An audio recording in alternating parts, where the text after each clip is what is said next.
तो आज इस वीडियो में अपन बात करने जा रहे हैं एड्रिनल कॉर्टेक्स की। तो एड्रिनल कॉर्टेक्स, सबसे पहले अपन बात करते हैं एड्रिनल ग्लैंड की। तो एड्रिनल ग्लैंड के दो पार्ट है ना।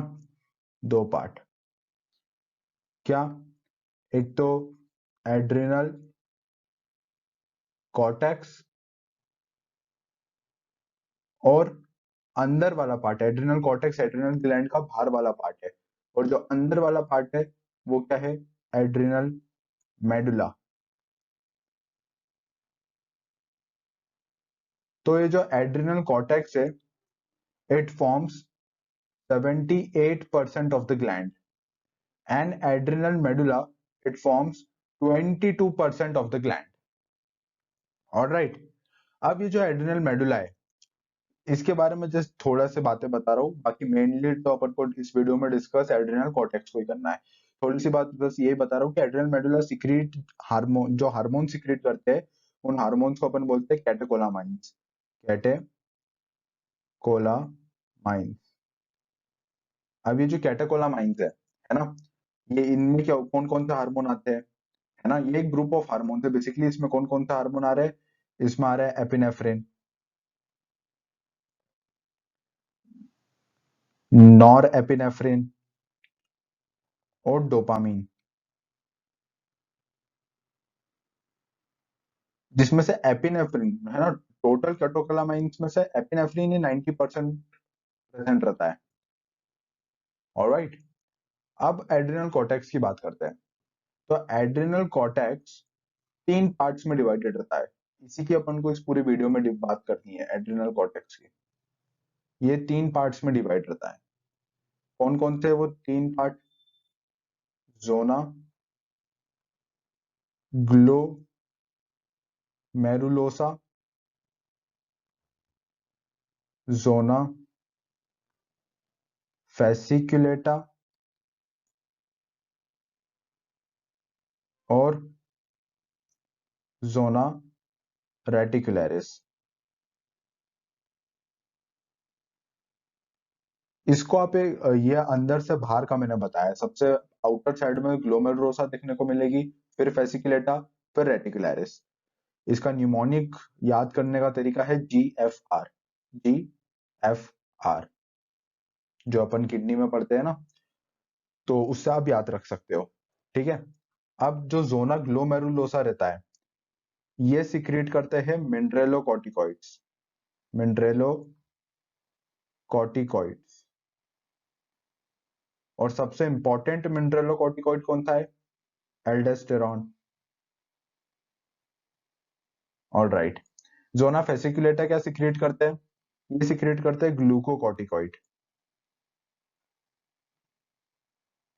And the most important glucocorticoid is cortisol. Zona reticularis, they secrete adrenal sex steroids.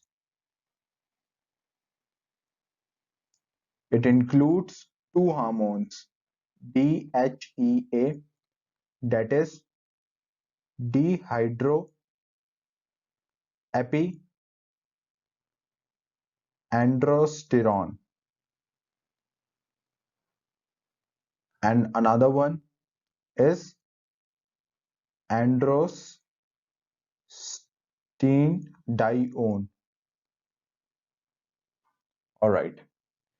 Now, an important point about zona glomerulosa is that it act like stem cells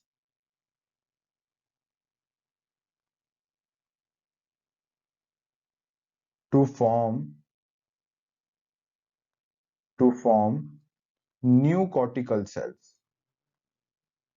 To form new cortical cells. All right.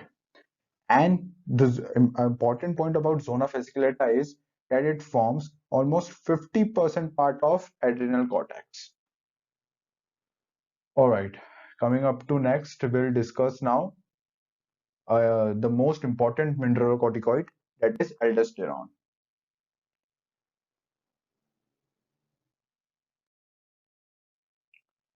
Now, aldosterone.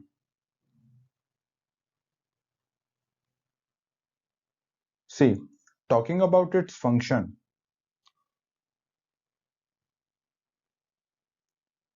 so it has two important functions. One is of resorption and another one is of excretion. So it induces reabsorption of sodium and water, and it promotes excretion of K plus and H plus. All right. Now the site of action of aldosterone.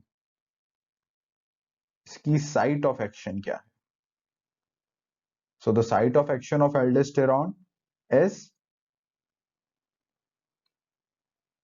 collecting duct cell. Collecting duct cells. उसमें भी कौन सी cells?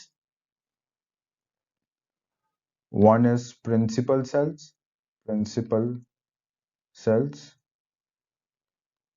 or call it P cells, and another is intercalated cells. Intercalated cells, or call it I cells. Now what happens in principal cells, P cells? Here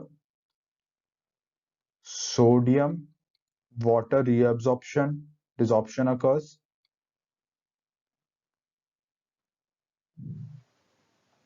and here excretion of K plus occurs. Now what happens in intercalated cells? Here excretion of H plus occurs. So H plus excretion. All right. Now we'll talk about both this principal cell, intercalated cell, how these functions of sodium water resorption, K plus excretion, H plus excretion, how this all occurs in detail. तो सबसे पहले we'll talk about principal cell, also known as P cells. See,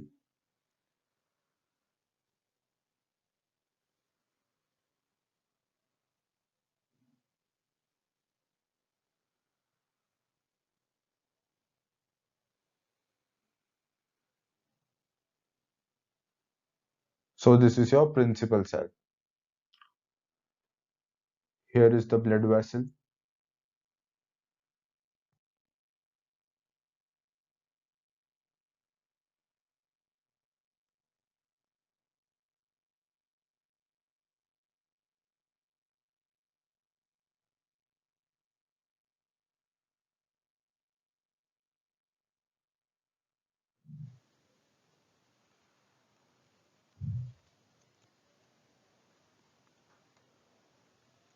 And here is your part of nephron, where urine is flowing. All right, this is your blood vessel. Now, the part of principal cell closer to the blood vessel, that part is known as basolateral end. And the part of principal cell closer to the nephron, it is your apical end. All right. So the aldosterone flowing in blood कहाँ से secret हुआ था? ये cortex में. Cortex में भी कहाँ से है ना? कॉर्टेक्स में भी जोना ग्लोमेरुलोसा सेल ने सीक्रेट करा था mineralocorticoid, and the most important mineralocorticoid is aldosterone.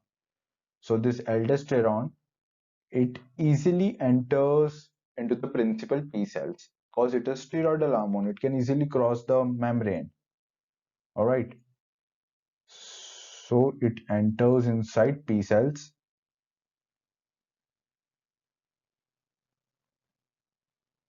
where it binds with mineralocorticoid receptor. मिनरेलो corticoid receptor or call it ham receptor to form hormone receptor complex. Hormone receptor complex. Now this complex reaches nucleus where they upregulate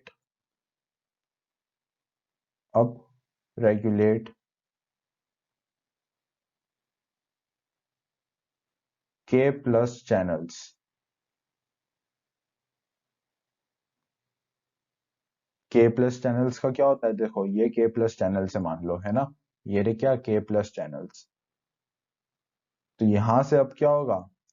up regulate होते K plus channels which causes K plus excretion. तो यहां से K plus का excretion हो जाएगा. K plus जो यहाँ पे वो यूरिन में एंटर हो जाएगा. Alright, and it also upregulate ENaC. Now what is this ENaC? इसका फुल फॉर्म क्या है ना, सबसे पहले वो, तो that is epithelial sodium channels which causes resorption of sodium, resorption of Na+. So देखो मान लो ये है अपने, ये रहे, है ना, sodium channels, epithelial sodium channel ENaC. यहां से अब क्या होगा? सोडियम का रिजॉर्प्शन होगा. अब सोडियम का जब जब रिजॉर्प्शन होता है तो साथ साथ में वाटर भी आएगा due to a phenomena known as osmosis. Osmosis के कारण पानी भी आ जाएगा. ऑलराइट, ठीक है. So this was all about principal cells, कि प्रिंसिपल सेल में सोडियम वाटर रिजॉर्प्शन कैसे होता है और K प्लस का एक्सक्रीशन कैसे होता है. अब इससे एक क्लिनिकल पॉइंट मुझे यहाँ पे आपको बताना है जो कि बहुत ही इंपॉर्टेंट है. Clinical correlation, that is Liddle's syndrome. Now what is this Liddle syndrome? तो इसमें होता क्या है, इसमें जो ENaCs रहते हैं, ENaCs वो कैसे हो जाते हैं? वो हो जाते हैं ओवर एक्टिव हो जाते हैं, जिस कारण क्या होता है कि सोडियम रिजॉर्प्शन जो है वो बहुत बढ़ जाता है. और सोडियम रिजॉर्प्शन जब बढ़ जाता है तो ब्लड प्रेशर भी बढ़ जाएगा, जिसकी वजह से क्या हो जाएगा उस इंसान को? हाइपरटेंशन. इसलिए मार्केट में ENaC ब्लॉकर्स अवेलेबल रहते हैं. ENaC ब्लॉकर्स अवेलेबल रहते हैं मार्केट में. ये ENaC ब्लॉकर्स क्या करते हैं? ENaC को ब्लॉक करेंगे. इसका एक एग्जांपल दे रहा हूं, अमीलोराइड. और ये ENaC ब्लॉकर्स होते कैसे? They are diuretic. अब डायूरेटिक क्यों होते हैं ENaC ब्लॉकर्स? डायूरेसिस का मतलब क्या होता है? उससे पहले समझो डायूरेसिस का मतलब क्या होता है. मतलब you can relate diuresis with polyuria, है ना, मतलब बहुत ज्यादा यूरिन आना, मतलब यूरिन का अमाउंट बढ़ जाना. तो ENaC ब्लॉकर्स डायूरेटिक होते हैं. ऐसा क्यों? क्योंकि ENaC ब्लॉकर सोडियम का एब्जॉर्प्शन नहीं होने देंगे. तो जब सोडियम का एब्जॉर्प्शन नहीं होगा तो पानी का भी रिजॉर्प्शन नहीं होगा.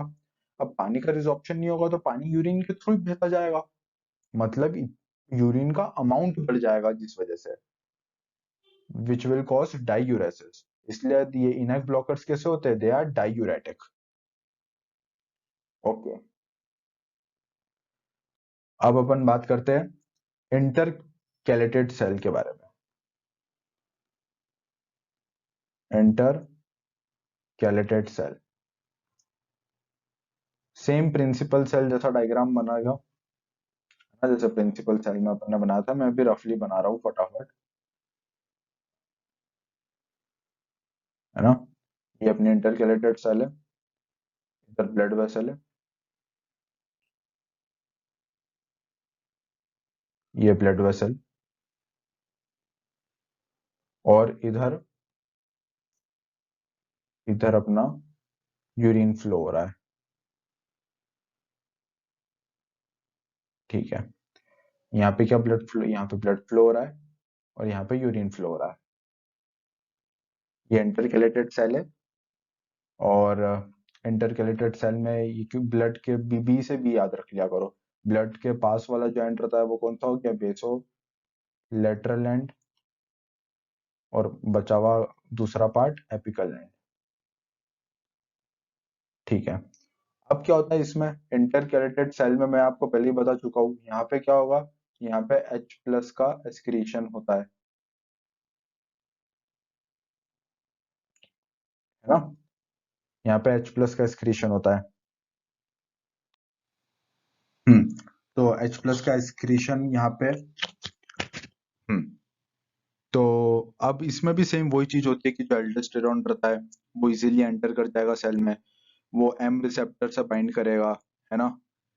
क्या होगा फिर, हार्मोन हार्मोन रिसेप्टर कॉम्प्लेक्स बनता है, ये न्यूक्लियस जाएगा। न्यूक्लियस पे क्या होगा, न्यूक्लियस पे अब ये अप रेगुलेट करता है, it up regulates H plus के प्लस एक्सचेंजर को, है ना, जिससे जो H प्लस है उसका तो एक्सक्रीशन हो जाएगा और K प्लस अंदर आएगा। ऑल राइट, ठीक है। और साथ में ये एक्चुअली होता कब है, ये जितनी भी प्रोसेस है ये होती कब है, ये होती है एसिडोसिस के टाइम पे। एसिडोसिस के टाइम पे जब अपना ब्लड में H प्लस की मात्रा बढ़ जाती है तो अपन चाहते हैं कि H प्लस एक्सक्रीट हो, तो वो काम कौन करवाता है, वो काम एल्डोस्टेरॉन इस तरह करवाता है। ओके, तो अब क्या होता है साथ में इधर चैनल प्रेजेंट रहता है जिसको अपन बोलते हैं HCO3 minus Cl minus exchanger. ये एक्सचेंजर क्या करता है, ये HCO3 माइनस को ब्लड में फेंकता है और Cl माइनस को सेल में, है ना। तो ये H बाइकार्बोनेट आयन जितना ज्यादा ब्लड में आएगा तो it will cause metabolic alkalosis. Alright,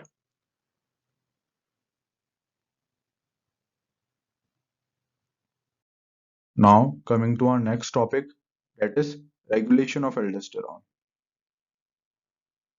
regulation of aldosterone,